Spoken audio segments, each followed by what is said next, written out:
মানুষের মনস্তত্ত্ব সম্পর্কে একটু খোঁজ খবর করলে, একটু পড়াশুনো করলে জানা যায় মানুষ অন্যকে ঘৃণা করে, অপছন্দ করে, হত্যা করে নানা কারণে। ওর বুদ্ধি বেশি, আমার কম কেন? ওর টাকা বেশি, আমার কম কেন? ওর সম্মান বেশি, আমার কম কেন? আসলে পরশ্রী কাতরতা এইসব ধারণার জন্ম দেয়। দুটো ঐতিহাসিক ঘটনা শুনলে পুরো ধারণাটা পরিষ্কার হবে, বোধগম্য হবে আপনাদের কাছে। এই দুটো ঘটনার বলার আগে ৯-০ পক্ষ থেকে একটা ছোট্ট অনুরোধ সেরে নিয়ে আপনাদের কাছে। তাহলে এই যে আমাদের এই ভিডিওগুলোকে দেখে আপনারা আপনাদের অমূল্য লাইক দেবেন, আমাদের চ্যানেল ৯-০কে সাবস্ক্রাইব করবেন এবং আমাদের চ্যানেলের এই ভিডিওগুলোকে আপনাদের বন্ধু বান্ধব, আত্মীয় স্বজন এবং নিকট লোকেদের সঙ্গে শেয়ার করবেন, এই আশা রাখি। আপনাদের একটি লাইক আমাদের চলার পথের পাথেয়। আপনাদের একটি লাইক আমাদের পরবর্তী ভিডিও বানাবার ক্ষেত্রে অনেক বেশি উৎসাহ প্রদান করবে। এখন শুনুন সেই দুটি ঐতিহাসিক ঘটনা। সার্বিয়ার এক সুন্দরী তরুণী নাম মারিয়া আব্রামোভিচ 1974 সালে এক ভয়ঙ্কর সত্যের মুখোমুখি দাঁড় করিয়েছিল পৃথিবীকে একটি এক্সপেরিমেন্টের মাধ্যমে। ওই এক্সপেরিমেন্টের নাম ছিল রিদম জিরো। লোকজনে ভর্তি একটি রুমের ভেতর মারিয়া স্ট্যাচুর মতো দাঁড়িয়েছিল। সামনে টেবিলে রাখা অপ্রাসঙ্গিক, অগুরুত্বপূর্ণ, একে অপরের সঙ্গে সম্পর্কহীন 72টি জিনিস ছিল। লিপস্টিক, কেক, ছুরি, কাঁচি, গোলাপ, ছিল পিস্তল সহ আরো অনেক কিছু। বলা হয়েছিল রাত 8টা থেকে 2টো পর্যন্ত এই 6 ঘন্টা মানুষ যা ইচ্ছা তাই করতে পারবে মারিয়ার সঙ্গে। সেই মতো অনুমতিপত্রে স্বাক্ষরও ছিল মারিয়ার। প্রথম 2.5 ঘন্টা মারিয়াকে ফুল দিয়েছিল মানুষ, তার চুল আঁচড়ে দিয়েছিল, তাকে ভালোবেসেছিল। কিন্তু সময় যতই গড়ালো লোকজন ততই হিংস্র হয়ে উঠতে থাকলো। শেষ 2 ঘন্টায় মারিয়াকে থাপ্পড় মারা হয়, পরনের জামা কাপড় ছিঁড়ে নগ্ন করে ফেলা হয়, ছুরি দিয়ে শরীরে আঘাত করা হয়। এমনকি শেষ দিকে একজন পিস্তল নিয়ে মারিয়ার গলা চেপে ধরে ট্রিগার টানতে যাচ্ছিল প্রায়।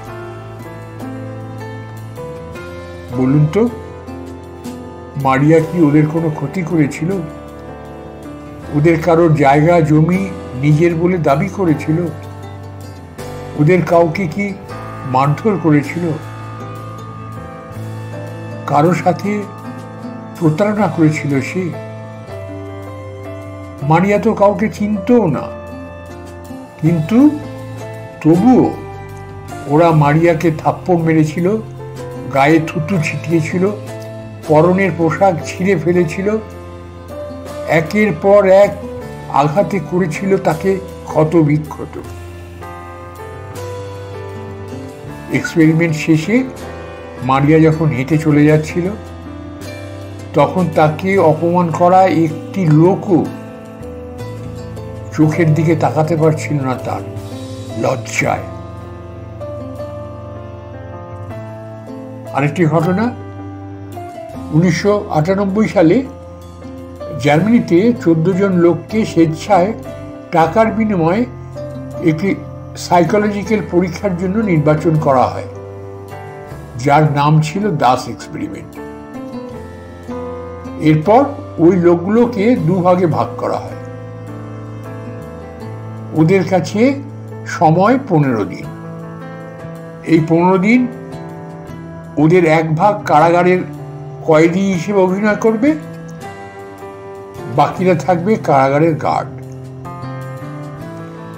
সবার অজান্তে সিসিটিভি ক্যামেরার মাধ্যমে গোটা পরিস্থিতি মনিটর করা হবে।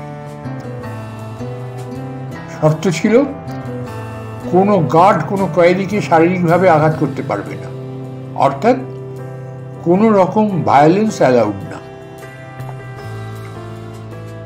প্রথম সবকিছু ঠিকঠাক থাকলেও 2 দিন পার হওয়ার আগেই গার্ডরা কয়েদিদের ওপর ক্ষমতা প্রয়োগ করা শুরু করে। শেষ দিকে তো পুরো এক্সপেরিমেন্টেরই 12টা বেজে যায়। লক্ষ্য করুন, ওরা জানে ওরা কেউই আসল গার্ড নয়। যারা কারাগারে বন্দী তারাও সত্যিকারের কয়েদি না। ওদের শুধু অভিনয় করতে বলা হয়েছিল কয়েকটা দিনের জন্য। অথচ 72 ঘন্টা পার হওয়ার আগেই শুধুমাত্র বন্দীদের ওপর নিজেদের ক্ষমতা জাহির করার জন্য ওরা কারাগারের লাইট অফ করে, গ্যাস ছাড়ে, কয়েদিদের জামা কাপড় খুলে উলঙ্গ করে, শোয়ার একমাত্র বিছানাটাও বের করে নেয় যাতে কেউ ঘুমোতে না পারে।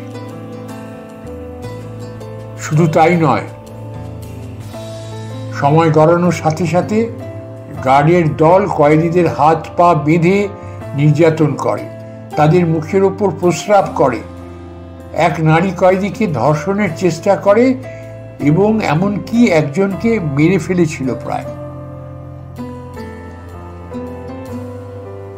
রিদিম 0 এবং দাস এক্সপেরিমেন্ট আপনাকে শেখাবে একটা মানুষের কাউকে ঘৃণা, অপছন্দ বা অত্যাচার করতে আসলে কোনো কারণ লাগে না।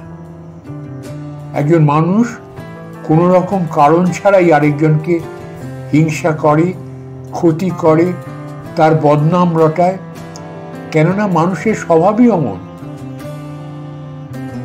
মানুষ কোনোদিনই শান্তিকামী ছিল না,